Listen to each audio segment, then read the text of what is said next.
Les voy a leer un fragmento de una carta que decía lo siguiente. Queridísimo y reverendísimo Santo Padre Francisco, soy un joven de 24 años de Granada. El motivo de esta carta es narrarle un acontecimiento de mi vida bastante trágico y por el cual he pedido bastante al Señor tener la fortaleza y el ánimo para poder perdonar de corazón a 9 sacerdotes de Granada, los cuales me han causado mucho daño a mí y al menos otras 4 personas que han pasado por el mismo tormento que yo. Bueno, pues esa carta se envió el día 4 de agosto del año pasado. La escribió un joven de 24 años, psicólogo clínico, supernumerario del Opus Dei, y se la envió al Papa Francisco al Vaticano. El Papa la recibió, llamó a este joven andaluz, ordenó una investigación en la Iglesia por esos supuestos abusos sexuales, mientras el joven también denunció el caso a la justicia civil, la terrenal, digamos, que abrió el sumario contra los curas del llamado clan de los Romanones.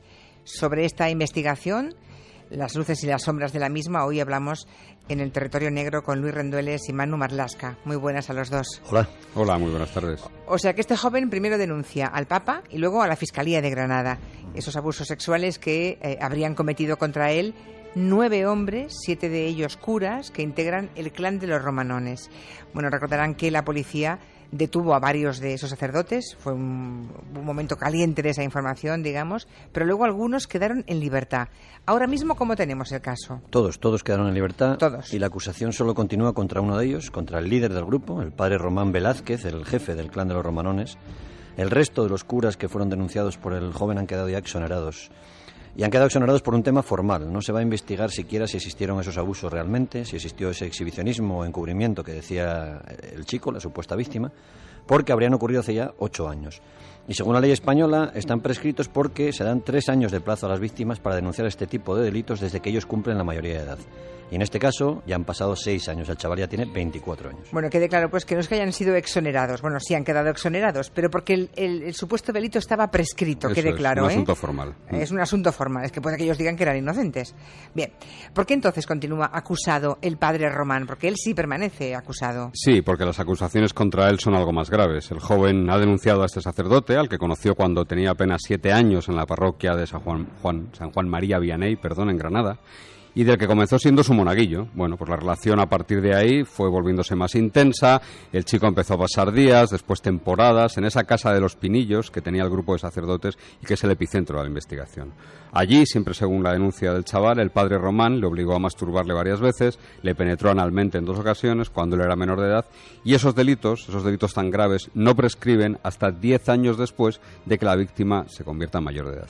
Es decir, que estamos a tiempo de que se investigue. Estamos a tiempo. Y es lo que se está haciendo. El joven denunció que el padre Román empezó pidiéndole que le diera masajes en la espalda, algo que asegura que a él le repugnaba, y que en algunas ocasiones, al terminar de darle esos masajes al sacerdote, él le pedía que le masturbara y le decía cosas como, voy a leer textualmente del sumario, soy tu padre, tienes que dejarte llevar porque no vives bien tu sexualidad.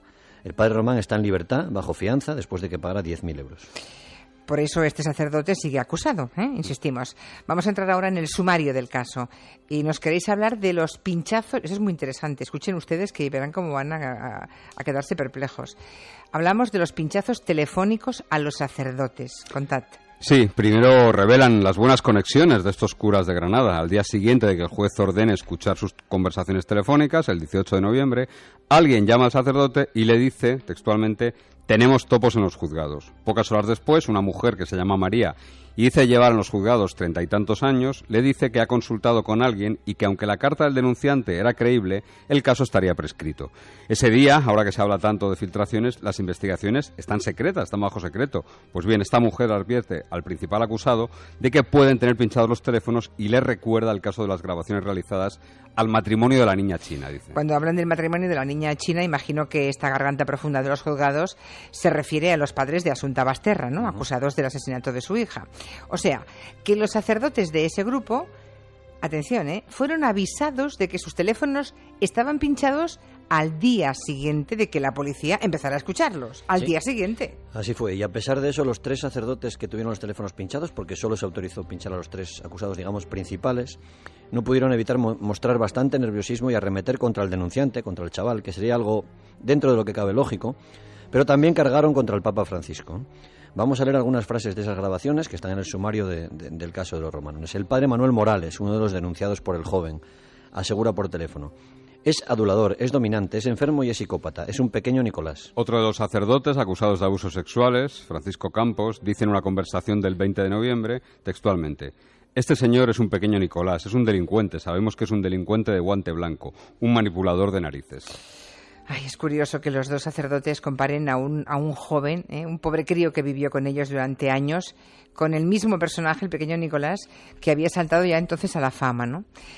¿Qué dice el padre Román, el líder del grupo, en esas conversaciones grabadas por la policía? Pues se muestra en la misma línea que sus seguidores, ¿no? Que sus compañeros. Román califica al joven, al denunciante, como sinvergüenza y afirma textualmente: lo puse al descubierto con sus cosas y se ha vengado de esta manera. Está liando la de Dios es Cristo. Tanto el jefe del grupo de religiosos como sus ayudantes criticaron también al Papa Francisco, que leyó la carta del joven, se la creyó, le pidió perdón y ordenó abrir una investigación a la Iglesia. Dicen, el Papa ha dado un patinazo, al Vaticano no le va a gustar esto, dice el padre Román en alusión a esas fuerzas vivas de la Santa Sede. Sus compañeros son todavía más explícitos, más gráficos. El Papa la ha cagado, quiere salvar el culo del Papa, el daño ya está hecho, dice Francisco Campos, el sacerdote. Y también llaman al Papa populista y afirman que el joven denunciante le ha engatusado. Hablan de que el denunciante es un impostor, que ha actuado por venganza, que lo han escuchado. ¿Hay otras personas que hayan respaldado las mismas denuncias de este chico que, bueno, un chico que sigue en la Iglesia, y sigue siendo miembro del Opus Dei? Uh-huh. Sí, Daniel vivía con los sacerdotes, los romanones, en ese régimen tan especial, en ese chalet que te decía Manu de los Pinillos, sí, para prepararse y en teoría convertirse en uno de ellos, ¿no? Pero a la vez tenía novia y lo llevaba en secreto. Cuando el padre Román lo supo, habló con la chica, que se llama Fátima, y eso acabó provocando un incidente y finalmente la salida del chico de aquella fraternidad, como la llaman ellos, y su regreso a casa con sus padres, que se lo habían suplicado varias veces, ¿no? En el sumario se recoge un email que el chico envió al sacerdote, donde le escribe: sé de sobra que me quiere como un hijo, pero creo que esta vida no es para mí.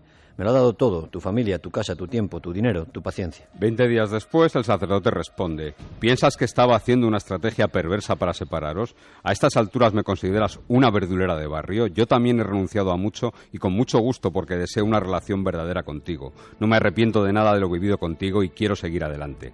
Esta ruptura entre el chico, que entonces tenía 17 años, y el líder de los sacerdotes ocurrió hace ya más de 6 años, por lo que la teoría de la venganza, hombre, parece algo simple, ¿no?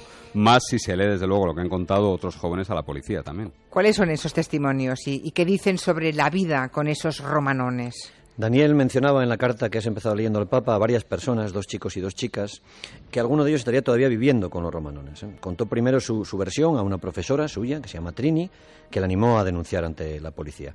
La policía ha tomado declaración a todas estas personas. Y no hay un retrato único, lo que hay es una especie de cuadro, un dibujo de un ambiente, ¿no? Por ejemplo, José Manuel, un chaval que ahora tiene 25 años, explicó a la policía que cuando él era monaguillo, el padre Román le invitó a pasar un día en aquel chalet de los Pinillos, ¿no?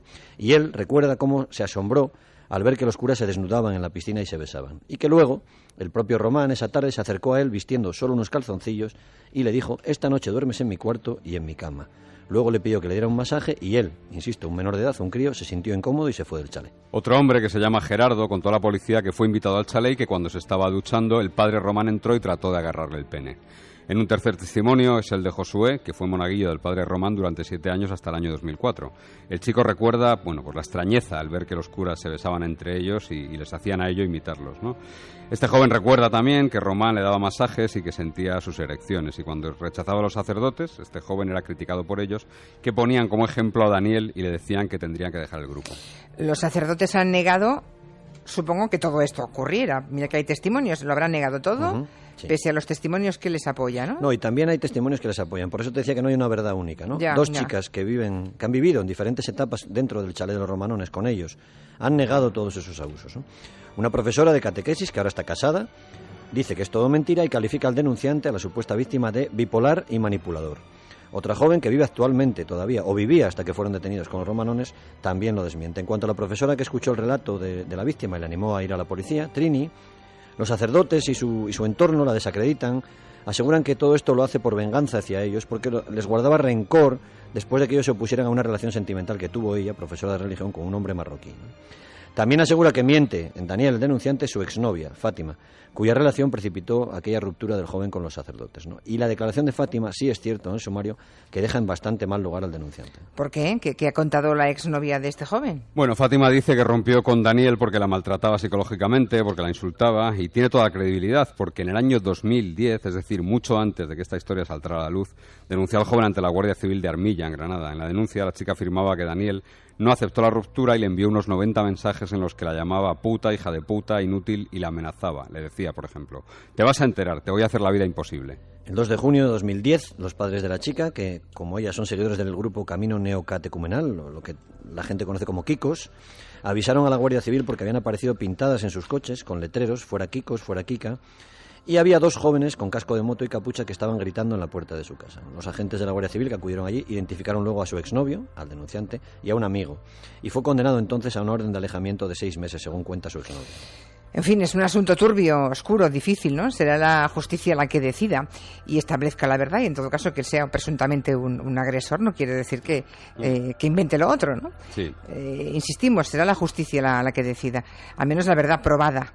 Pero decís que hay un dato más a favor del denunciante, ¿no?, de este chico. Sí, los informes de la recién creada Unidad de Análisis de Conducta de la Policía. Son psicólogos policiales que entrevistan y analizan las palabras, los gestos, los silencios de implicados en casos muy controvertidos. Actuaron, por ejemplo, en el caso de José Bretón, del asesino de sus hijos en Córdoba. En este caso, en el caso de los Romanones, repasaron los gestos y las palabras del denunciante y también los del sacerdote, los del padre Román. Los expertos de la policía, de la UAC, de la Unidad de Análisis de Conducta, explican en su informe que el testimonio del sacerdote es deshonesto. Le preguntan, por ejemplo, si el chico le daba masajes y responde que no se acuerda. Cuando insisten, llega a decir él, no sé, no me suena. El informe incluye que sus negativas las hace bajando la mandíbula, ocultando la mirada. Y también se sorprenden de que haga incluso bromas en un asunto que es gravísimo y que no exprese de verdad ira real, ¿no? Si el tema es falso. Ya.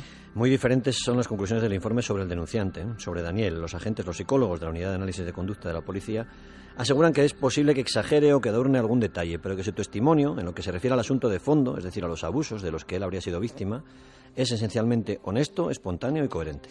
Mientras tanto, también hay que recordar que la Iglesia, en teoría, abrió su propia investigación. ¿Qué sabemos de esa investigación de la Iglesia? Pues el 8 de octubre del año 2014, el denunciante fue interrogado en Pamplona, donde vive ahora, por el instructor nombrado por la Iglesia, que es el decano de la Facultad de Derecho Canónico de la Universidad Católica de Valencia, un tal Juan Damián García. Fue, desde luego, un interrogatorio en toda regla, casi policial, 26 preguntas con largas respuestas, quizá más detallado incluso que algunos interrogatorios de la policía. Sí, en ese interrogatorio religioso, Daniel dio nombres y dio muchos detalles. Por ejemplo, explicó cómo eran las casas, cómo eran las habitaciones, las camas donde sufrió abusos. Habló incluso de dónde se dejaba en la habitación el aceite de los masajes y el aparato de los masajes, que por cierto existe y fue encontrado por la policía. También contó, por ejemplo, que se lavaba la boca con Listerine después de algunos abusos porque le daba asco. Después de ese cuestionario, la Iglesia decidió suspender de sus funciones al padre Román y a 2 sacerdotes más, Manuel Morales y Francisco Campos. Este último era además juez del Tribunal Eclesiástico de Granada. Casi nada. Sí, parece comprobado que la investigación de la Iglesia en España fue un poco lenta, ¿no? Un poco tímida. ¿Qué pasó? Bueno, el Papa contestó a Daniel, el denunciante, el día 10 de agosto, solo 6 días después de que escribiera la carta, y le animó a ir a ver al arzobispo de Granada, Javier Martínez. El chico lo que hizo fue llamar primero varias veces a la secretaria del arzobispo, que le dijo que estaba de vacaciones, y 13 veces más al móvil del arzobispo, que le recibió finalmente 20 días después. 2 meses después, en octubre, el día 16, Monseñor Martínez le envió una carta en la que le anunciaba la investigación abierta al procedimiento canónico. Daniel le contesta por email que ya había presentado una denuncia en la Fiscalía de Granada y le pide entonces al arzobispo discreción para que los investigados no supieran lo que se estaba estrechando el cerco contra ellos, ¿no? Pero el arzobispo no hizo caso, sancionó a los 3 sacerdotes y ellos supieron así que había una denuncia y que había una investigación contra ellos. El arzobispo escribió: el asunto ya no está en tus manos ni en las mías, sino en las de la Virgen. Ella es madre y sabe de dolores y de lo que significa ser víctima hasta la muerte. Días después de ese aviso y de esa comunicación, los romanones denunciaron ante la Guardia Civil un robo muy oportuno y que sigue sin esclarecer. Alguien, dijeron, había entrado en su chalet y se había llevado su ordenador mucho antes de que la policía pudiera investigarlo. En fin, ¿una venganza o un grupo de sacerdotes que abusan o que abusaron de niños, de menores? A ver si algún día sabemos la verdad, ¿no? Pues nosotros no la sabemos. Es un tema muy, muy complicado. Uno de los sacerdotes suspendidos, Francisco Campos, afirma en una conversación grabada por la policía que este hombre, se refiere al denunciante, tiene una cosa que es lo que nos está matando, que vivió un año con nosotros y tú sabes cómo vivimos, que vivimos como una familia. Lo nuestro no es un seminario, que cada uno tiene su habitación, no. Compartimos habitaciones, tenemos vida de familia, la piscina allí, en la casa, nos bañamos allí. Él conoce hasta el detalle, basta con que tú quieras interpretar mal las cosas o quieras ir un poco más allá, tú ya sabes. Ya. Otro de los sacerdotes interrogados, el padre Manuel Morales, admitió ante el juez que daban masajes al líder en las piernas y en la espalda y confesó que él mismo veía en internet pornografía, pero aseguró que siempre se trataba de imágenes de mujeres adultas, de mayores de edad. Añade que de ese asunto de la pornografía se confesó ya con su líder, con el padre Román. Cuando los policías se mostraron muy, muy sorprendidos de que en el chalet, con esa piscina, donde vivía un grupo católico casi integrista, no hubiera ni una imagen religiosa, el padre Malés respondió con esto que nos parece un retrato, por lo menos que deja abierta una puerta. Dice: Pinillos es un lugar libre donde nosotros somos personas, no sacerdotes. Pinillos es un lugar libre donde somos personas, no sacerdotes. Bueno, a ver qué tipo de personas. Ahí dejamos la frase. Y la historia, que seguro que seguido con mucho interés los oyentes, han oído todas, lo que está en el sumario de uno y otro lado, y seguro que llegan a alguna conclusión, que no será nada, será la que llegue la justicia, la vinculante y la importante. Pero en todo caso sabemos en este momento cómo está el asunto en su trámite judicial. Gracias a Manu y gracias a Luis, y hasta la semana que viene. Gracias. Enseguida con nosotros, Ana Torroja.